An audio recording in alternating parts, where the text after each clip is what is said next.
basi tutamaliza vipi ile tatizo? Kuwaza hivyo sio suluhu. Siwezi. Unajua mimi inaniuma sana katika moyo wangu. Unajua, kumbuka mimi ni mwanaume kama wanaume wengine. Kwa nini mnyanyase kiasi kama hichi?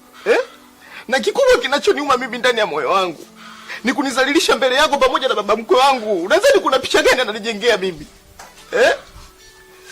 Usione nilikaa kimya, labda nikikaa hivi na tafakari, nafikiria ile tukio lilivyotokea hivi punde tu.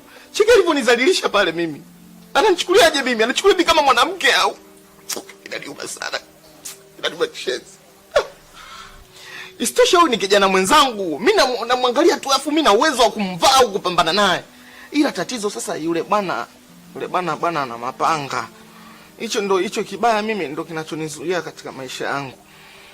Kumvaa tu yule bwana na panga, usisubutu hata magaidi.